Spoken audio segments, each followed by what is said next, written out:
I'm a player, I'm a player, I'm a player, I'm a player, I'm a player, I'm a player, I'm a player, I'm a player, I'm a player, I'm a player.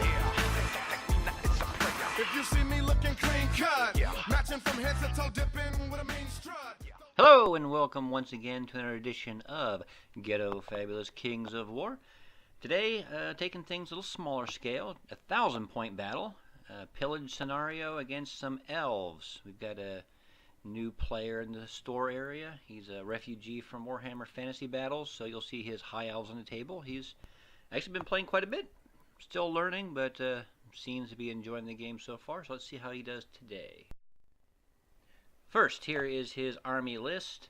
He may have had a couple of magical items, but I didn't get his list written down. So, but this is good enough. A couple regiments of archers, a couple regiments of spears, Palace Guard with two-handed weapons, which I don't know if that's what they standard come with, but whatever.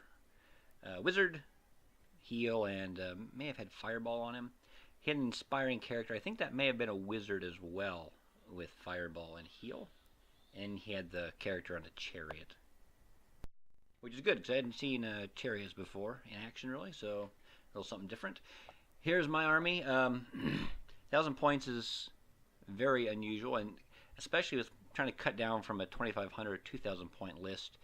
There's a lot of synergy and stuff. You're trying to build those higher point levels, which is a little harder to get with such limited numbers. So since the guy is learning, I figured I'd try to mix things up a bit. So I've got a regiment of fiends and a horde of fiends, the Legion of Bloodworms, the Shadow Hulk, the Planar Apparition.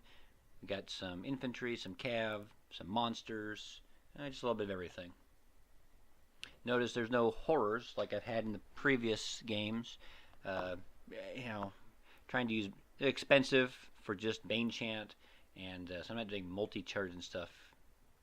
At least conceptually, I didn't think that was a way to go.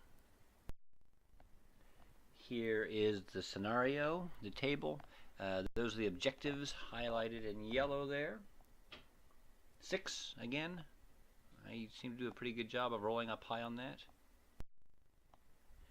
And deployment, and you'll see right away one of the issues with my army at this point level, at least how I've constructed it here. It's very small. I'm very heavily outnumbered, at least as far as units go. So I kind of deployed in a very compressed little package there in the middle. I'm limited in some ways, maneuver-wise, but since I don't know what the game is going to do, I'll just deploy in the middle where I've got the most options possible. Here's the rough game plan starting out. The Bloodworms I'm envisioning will kind of start drifting to the left. And really, I guess I should describe on the left, you can see on my left, on his side, he's got the archers, then the spearmen. He's got another group of archers, the Palace Guard, and on the far right, he's got the chariot and spearmen. So he's got kind of little isolated pockets. I think the Bloodworm Legion can go, it should be able to kill whatever it touches. So it'll go left, it can roll over the spearmen, and then roll into the archers. In the middle, the two units of fiends, if they can dual charge, I think they can probably take the Palace Guard out. And once they're gone, whatever's left should be able to take out the archers. And then on my right, the Shadow Hulk will kind of just move along the flank, just protecting it. Hopefully, the chariot, since it's so much faster, will kind of pull away from the spears, charge the Shadow Hulk. It'll only take a turn or two. The Shadow Hulk can kill that, and then by that time, if the spears have arrived, the Shadow Hulk should be able to take out a spear regiment as well. Although, elves do a little better. They hit a little more often and don't have very good armor, so we'll see if that plan works. I think I won the roll-off, and since it's objective-based, I let him go first. I wasn't expecting it. He kept the spear on the left and the Palace Guard in the center still, and he moved his archers up. And then you can see on the right, he moved the spears and the chariot up, which that was expected. Didn't do any damage or shooting. A combination of movement and stealthy. So my turn. Not too much to write about. Just advancing. Again, kind of staying in the middle. And you can see I kind of angled the fiends a little bit. Want to keep their options open. if the spears on the left do start getting too close or wandering around that building, I wouldn't have a problem with multi-charging them, having the bloodworms move up the center.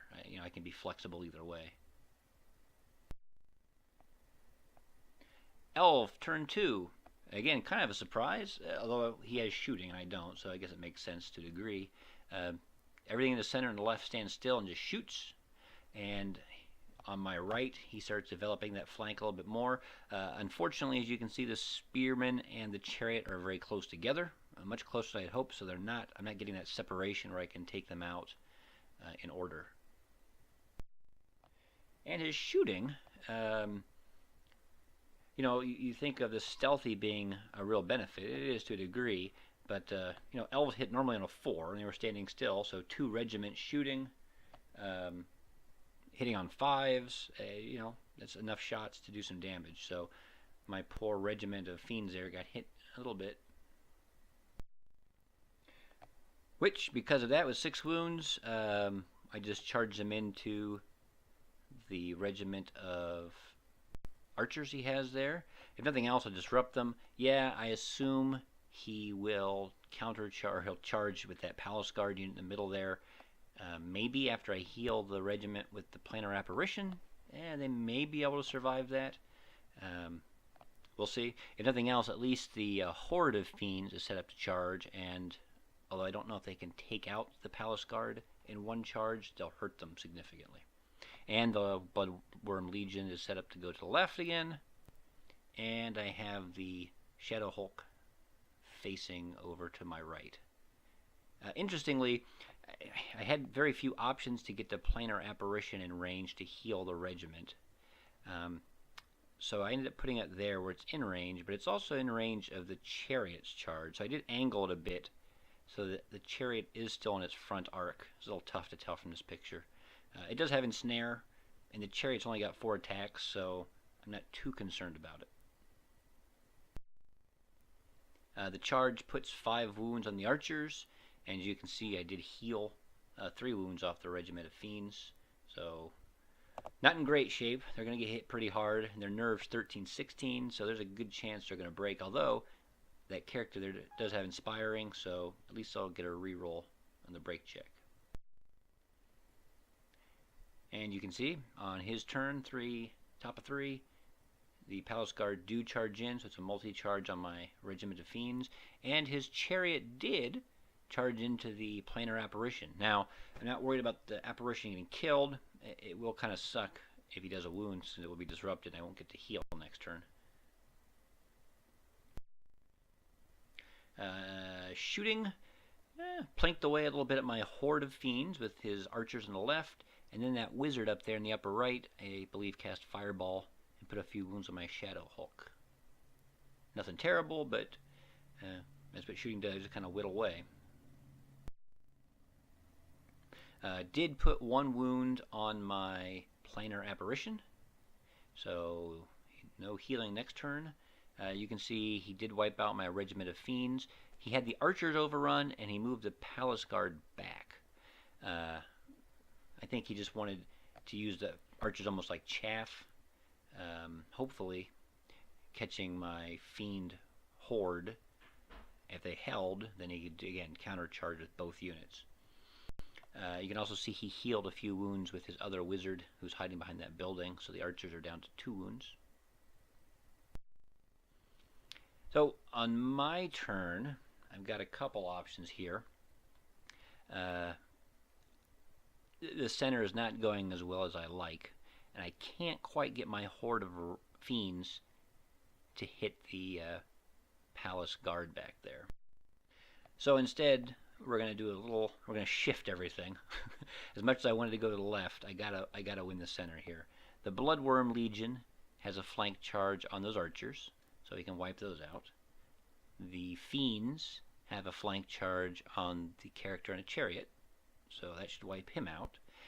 And the Shadow Hulk actually is within range and has a charge arc on the character up there. I'm not in range of the spears. The spears are in range of me, and if I back up to get out of the range of them, then I'm going to be in the flank charge of the Palace Guard. So the Shadow Hulk's not in a great spot, but if he can kill the character, which is not a guarantee. He can turn to face the Spearman, and he'll be out of the charge arc of the Palace Guard. So a couple shenanigans here. Everything has to work out right. And I'm kind of sacrificing the left flank, but I may be able to pull it out. And that's where it looks. All the charges set up. The planar apparitions, he couldn't cast anything. He was out of range of the Spearman over there. I just had him charge in too, just do a few wounds. The Shadow Hulk does, luckily, take care of the character, and he can face over that way. He'll get charged, but with dash 20 nerve, he can usually pretty reliably beat out regiments, so I'm not too concerned about that battle. And we clean out everything else. The Bloodworms, I couldn't have them face to my left, because then they would have given up a rear charge to the Palace Guard. So they face to the center. The Fiends and the Apparition kill the Chariot, so they face the Palace Guard as well. Whatever the Palace Guard charges, they're going to get flank charged back. So it's a decent setup there, I think. And he's really no chance of killing the Bloodworms, but if he rolls really well, he may be able to wipe out the Fiends. So he charges into them, and he sacrifices his little wizard there as chaff. I'm never quite sure on this. I could, if the Bloodworm Legion charges, they charge the character, could they wheel so that they're really close to the Palace Guard before advancing? I don't know, because then it may not be the shortest route. So when I charge, I'll just move straight forward, and it may not be the closest I can get to the Palace Guard for the overrun, but we'll see. And then you can see the Spear Elves up there charging my Shadow Hulk. And he does some pretty significant damage. The Shadow Hulk had 3 wounds before. He takes 7, which is a pretty good thumping. And the Horde of Fiends, they're up to 8 wounds, and they are wavered. But that's not going to be enough. If the Bloodworm Legion can get them in the flank, that Palace Guard unit will be smoked. So there we go. Countercharge with the Bloodworms. You can see on the left, he starts moving those archers forward. They got nothing to shoot at, and there's an objective a little ahead of them there, so they're moving. Heal 7, and I heal like 2, so pretty underwhelming there. And you can see the Bloodworms are still there. They failed on their overrun. They rolled like a 1, so they did not reach the Palace Guard, which is not good. Good news, though. Shadow Hulk did put 4 wounds on the regiment and wavered them. They don't have any leadership nearby, and I rolled pretty well to break them. So wavered, which means I get to hit him again, so I may end up winning this fight. Turn 5. The Palace Guard smash my poor Horde of Fiends and turn to face the Bloodworms. And 1 wound on the Bloodworms. I believe that was from the archers. They're moving and shooting or something. Not a big deal since they can just heal when they hit the Palace Guard next turn. And the Spearmen over there just stand around. I countercharge. I didn't have much to heal. The Shadow Hulk there, he's got, 10 wounds? There's nothing on that side of the table except for the Spearmen. So instead of trying to heal the Shadow Hulk, I have the Planar Apparition charge in the flank of the Spearman. He's got 4 attacks base, so 8 in the flank. He should put in a couple extra wounds. I think it's more important to kill that spear unit than try to, plan for it to survive and try to heal the Shadow Hulk back up. And it works. We kill off the Spear Horde, or the Spear Regiment of Elves. So the Planar Apparition is facing towards that objective in the upper left. With speed 7, he should be able to march and grab that quickly. And the Shadow Hulk will just mosey on to that point right in front of him.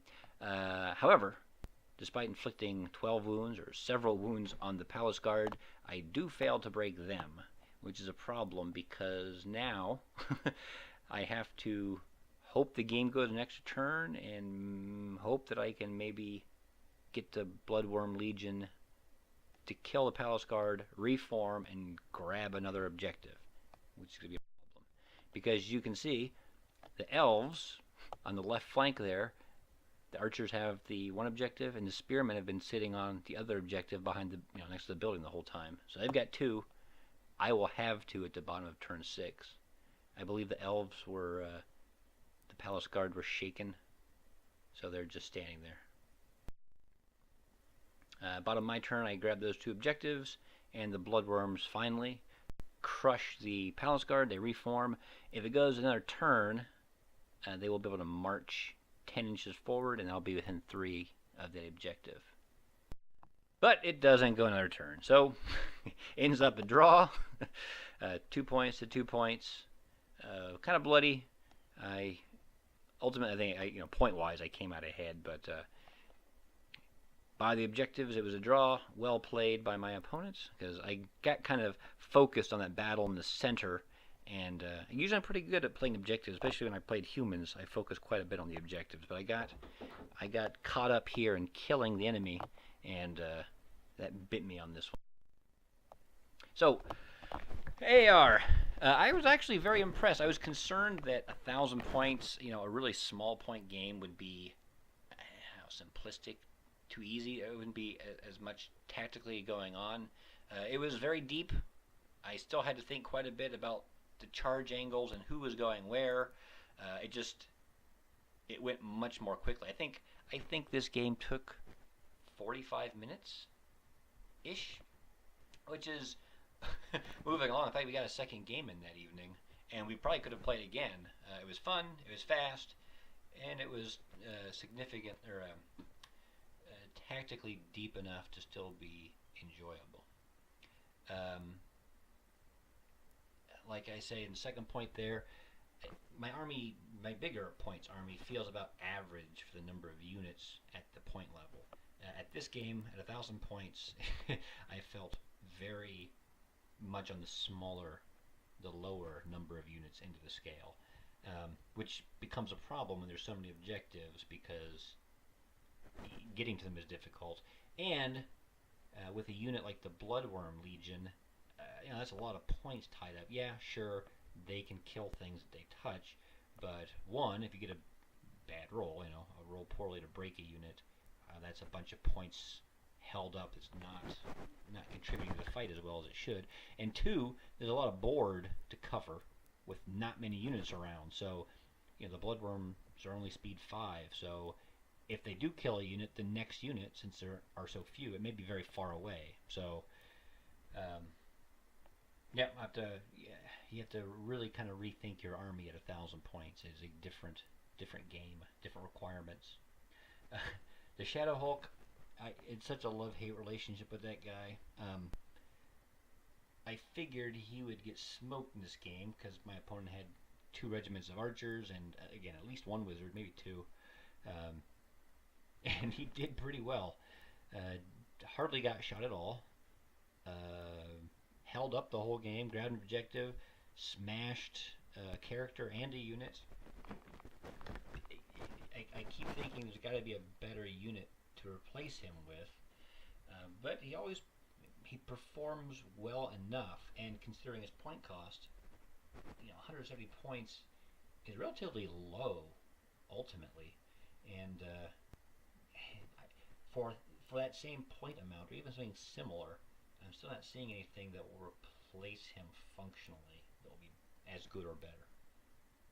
And kind of at point 2, the Bloodworms, a Legion is too much. Yeah, Horde is probably too much. Again, with such a limited number of units, I think speed is probably more important at a lower point game. So, just brainstorming, I can get a Horde and a regiment of Fiends for 10 points more than the Bloodworm Legion. That would probably be a lot more effective.